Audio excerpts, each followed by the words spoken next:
ये एक अजीब छोटा शहर है, क्योंकि जब रात होती है तो यहाँ अनगिनत राक्षस दिखाई देते हैं। वे तुम्हें भ्रमित करने के लिए इंसान का रूप धारण कर लेते हैं। इसलिए हर दिन सांझ को छोटे शहर का शेरिफ अपने हाथ में घंटी बजाएगा और प्रत्येक घर के दरवाजे पर एक विशेष वस्त्र लटका होता है जो राक्षसों को घर में प्रवेश करने से रोकता है। उस दिन छोटे शहर में एक आदमी बार में बहुत नशे में था। उसकी पत्नी बाहर दरवाजे पर काफी देर तक इंतजार करती रही, लेकिन उसका पति कभी घर नहीं लौटा। मजबूर होकर माँ बेटी ने दरवाजा बंद कर दिया। इस समय तक रात हो चुकी थी।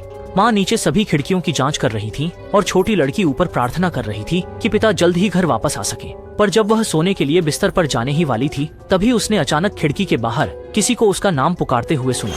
इसलिए उसने पर्दा खींचा। ये माँ ने आवाज सुनी और रोकने की कोशिश की, लेकिन तब तक बहुत देर हो चुकी थी। अगली सुबह जल्दी ही फ्रैंक, जो रात भर बार में नशे में था, घर वापस आया और देखा कि उसके घर के बाहर बहुत से पड़ोसी इकट्ठा थे। वह अभी नहीं जानता था कि क्या हुआ है। जब उसने देखा कि पड़ोसी उसे अजीब नजरों से देख रहे हैं, तभी उसे कुछ गलत महसूस हुआ। इस समय शेरिफ गुस्से में घर से बाहर आया और आते ही फ्रैंक को थप्पड़ मार दिया। उसने क्रोध में कहा कि आदमी ने खिड़की को ठीक से बंद नहीं किया। इसके बाद उसने सीधे फ्रैंक को ऊपर खींच लिया। आदमी समझ गया कि उसने गलती की है, लेकिन अब सब कुछ बर्बाद हो चुका था, क्योंकि कल रात वह समय पर घर नहीं आया, जिससे उसकी पत्नी और बेटी को राक्षसों ने नष्ट कर दिया। पत्नी और बेटी की दर्दनाक मौत को देखकर आदमी पछताने लगा और घटनास्थल की भयानक स्थिति से पुलिस अधीक्षक बहुत नाराज हो गया। वह सामने खड़े इस गैर जिम्मेदार आदमी को मारना चाहता था।